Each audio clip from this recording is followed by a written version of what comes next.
Anda tahu apa yang tidak pernah dijelaskan secara lengkap oleh Neville Goddard dalam ceramahnya di depan umum? Alasan sebenarnya mengapa asumsi kebanyakan orang gagal terwujud. Dia akan mengatakan kepada pendengarnya, bayangkan perasaan keinginan yang terpenuhi. Dia akan berkata, hiduplah di akhir. Dia akan mengajarkan mereka untuk membayangkan adegan yang menunjukkan bahwa keinginan mereka sudah tercapai, dan para siswa akan pulang, melakukan persis seperti yang dia katakan, dan tidak ada yang terjadi. Mereka membayangkannya dengan sempurna. Mereka akan merasakannya dengan jelas. Mereka akan tertidur dalam keadaan itu. Dan tetap saja tidak ada yang berubah. Mengapa? Karena Neville jarang berbicara tentang apa yang saya ajarkan kepadanya. Terlebih dahulu sebelum teknik apapun, sesuatu yang begitu mendasar sehingga tanpa itu, tidak peduli seberapa banyak Anda membayangkan, itu tidak akan pernah menembus kenyataan. Nama saya Abdullah. Selama puluhan tahun saya mengajarkan prinsip-prinsip kuno kesadaran di ruang kuliah saya di West 72nd Street, kota New York. Dan apa yang akan saya ungkapkan adalah rahasia di balik semua ajaran Neville. Mekanisme tersembunyi yang dia alami tetapi sulit dijelaskan kepada mereka yang belum pernah mengalaminya sendiri. Saya tahu bagaimana cara kerjanya, dan saya akan menunjukkan kepada Anda. Kebanyakan orang berpikir manifestasi adalah tentang melakukan sesuatu, menciptakan situasi, mengulang afirmasi, atau merasakan perasaan. Dan ya, Neville mengajarkan semua hal ini. Tapi yang tidak dia tekankan cukup adalah ini. Perintah paling kuat yang bisa kamu berikan pada kenyataan adalah yang tidak pernah kamu ucapkan. Baiklah, biarkan aku menceritakan sesuatu yang terjadi pada Neville sendiri yang membuktikan poin ini. Bertahun-tahun yang lalu Neville memiliki mimpi aneh. Dia melihat seekor anjing kecil yang diikat tali di kota New York. Anjing di New York dilatih untuk buang air di trotoar. Mereka pergi ke trotoar untuk buang air. Ada tanda di setiap tiang lampu, tahan anjing Anda. Maksudnya, larangan untuk tidak membiarkan anjing buang air di sana. Tapi dalam mimpi itu, anjing itu tidak pergi ke trotoar. Di sana, di trotoar, dia buang air besar. Lalu dia bergerak sedikit sekitar 3 atau 4 inci, dan buang air besar lagi. Lalu bergerak sekali lagi dan buang air besar untuk ketiga kalinya. Ketika Neville bangun, dia langsung berkata kepada istrinya, "Sayang, aku akan mendapatkan sejumlah uang yang besar," kata Neville. Lalu Neville pun pergi. Istrinya menatapnya dengan aneh. "Mimpi tentang anjing buang air besar 3 kali berarti uang?" Tanya istrinya membatin. Tapi Neville sangat meyakini bahwa jika mimpi terulang, itu berarti hal tersebut telah ditetapkan oleh Tuhan, dan Tuhan akan segera mewujudkannya. Mimpi itu terulang 3 kali, tepat di trotoar. Dan benarlah, 2 hari kemudian, bank menelepon. Mereka bertanya apakah dia mengharapkan uang. Dia menjawab bahwa dia selalu mengharapkan uang. Mereka bertanya dari siapa? Dia menjawab mungkin dari Barbados, mungkin dari saudaranya. Datanglah dan ambil uangnya. Mereka mengatakan ada cek yang menunggu, $3 dari saudaranya. Uang itu datang padanya tanpa diminta. Secara tak terduga, saudaranya mengirimi Neville dengan jumlah yang jauh dari nominal yang ia butuhkan. Sekarang inilah yang penting. Neville tidak membayangkan uang itu. Dia tidak membayangkan menerimanya. Dia tidak melakukan teknik apapun. Alam bawah sadarnya memberinya perintah simbolis melalui mimpi, dan kenyataan menurutinya. Inilah yang kebanyakan orang lewatkan masalahnya. Mengapa perintah gagal? Ketika murid Neville datang kepadaku, mengatakan visualisasi mereka tidak berhasil, aku akan bertanya satu pertanyaan. Apakah kamu memerintahkan kenyataan atau memohon padanya? Mereka akan terlihat bingung. Apa bedanya? Segalanya. Anda lihat kebanyakan orang mendekati manifestasi seperti ini. Mereka membayangkan keinginan mereka.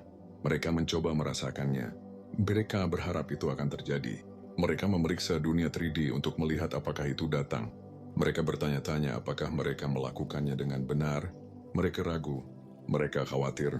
Mereka mencoba lebih keras. Ini bukan perintah. Ini adalah permohonan. Dan kenyataan tidak merespons permohonan. Kenyataan hanya merespons perintah. Tapi inilah masalahnya. Kamu tidak bisa memerintahkan kenyataan dengan kata-katamu.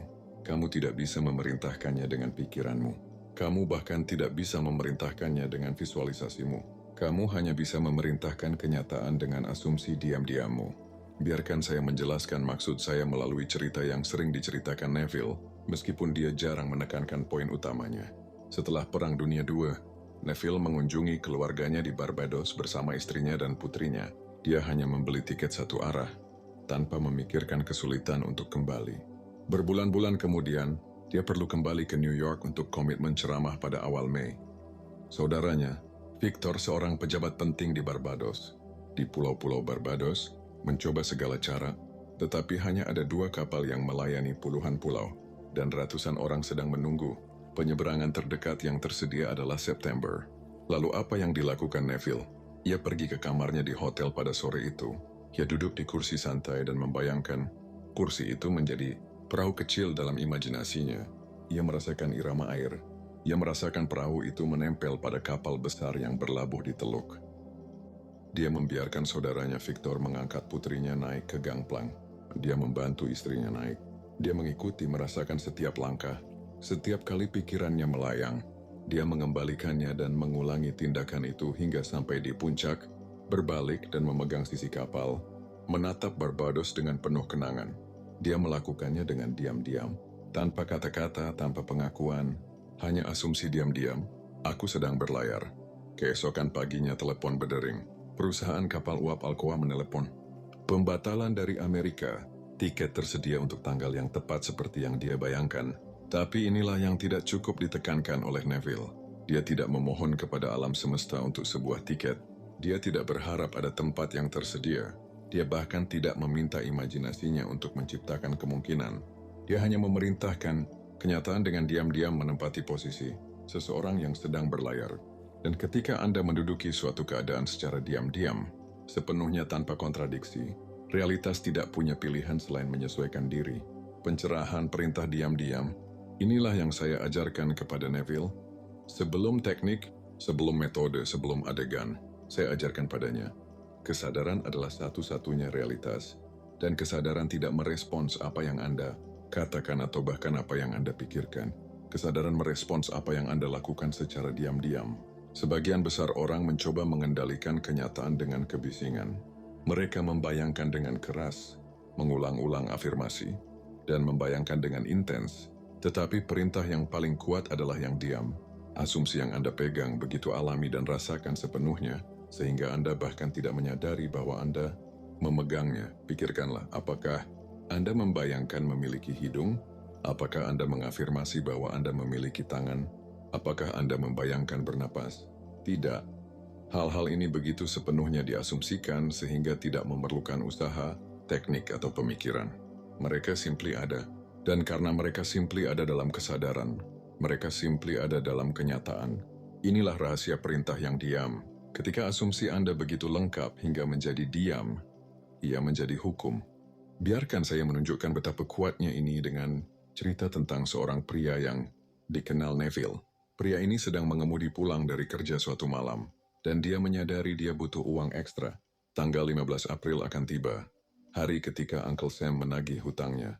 Lalu apa yang dilakukan pria ini? Dia tidak membuat visualisasi yang rumit. Dia tidak menyisihkan waktu khusus untuk pekerjaan manifestasi. Sambil mengemudi di tengah kemacetan, dia hanya mulai bermain dengan imajinasinya. Dia membayangkan sedang hujan. Tapi hujan itu bukan air. Itu adalah uang kertas hijau yang segar dan renyah. Potongan-potongan kecil uang kertas yang turun. Perlahan-lahan padanya seperti hujan lembut. Dia benar-benar merasakannya. Merasakan hujan lembut uang yang jatuh padanya. Selama mungkin 2 atau 3 menit. Kemudian ia kembali fokus menyetir. Dan dia melupakan semuanya. Malam itu di rumah dia merasa itu menyenangkan. Jadi dia melakukannya lagi sebentar. Kemudian dia tidur dan melupakan semuanya sepenuhnya. Keesokan harinya adalah tanggal 14 April. Dia duduk di mejanya. Sama sekali tidak memikirkan. Bosnya masuk ke kantor tanpa diundang dan berkata, "Kamu mendapat kenaikan gaji 10% dan berlaku surut mulai tanggal 1 bulan." Ini. Dia memberikan cek kepadanya di sana, plus 10% dari gaji yang sangat besar, berlaku surut mulai 1 April. Pria itu membutuhkan uang pada tanggal 15 April. Dia menerimanya pada tanggal 14 April dengan tambahan yang berlaku mundur sejak awal bulan. Sekarang inilah kuncinya. Dia tidak memaksakan apapun. Dia tidak berkonsentrasi secara intens. Dia tidak mengulanginya secara obsesif. Dia hanya bermain-main dengan asumsi itu selama beberapa menit saat mengemudi. Kemudian dia melupakannya. Perintah itu diam tanpa usaha alami, dan kenyataan mematuhinya dengan sempurna. Mekanisme bagaimana perintah diam-diam bekerja. Anda ingin tahu perbedaan sebenarnya antara perintah dan permohonan. Permohonan mengandung asumsi kekurangan. Perintah mengandung asumsi pemenuhan. Ketika Anda memohon kepada kenyataan untuk sesuatu, Anda secara diam-diam memerintahkan, saya tidak memiliki ini. Ketika Anda berharap sesuatu akan terjadi, Anda secara diam-diam memerintahkan, ini tidak terjadi. Ketika Anda memeriksa 3D untuk bukti, Anda secara diam-diam memerintahkan, ini belum ada di sini. Dan realitas, yang hanya merespons asumsi diam-diam Anda, memberi Anda persis apa yang Anda perintahkan, kekurangan, penundaan, ketidakhadiran. Tetapi ketika asumsi Anda berhenti memeriksa, berhenti berharap, berhenti mencoba, ketika Anda menempati keadaan itu dengan begitu alami sehingga menjadi diam, itulah saat realitas harus menyesuaikan diri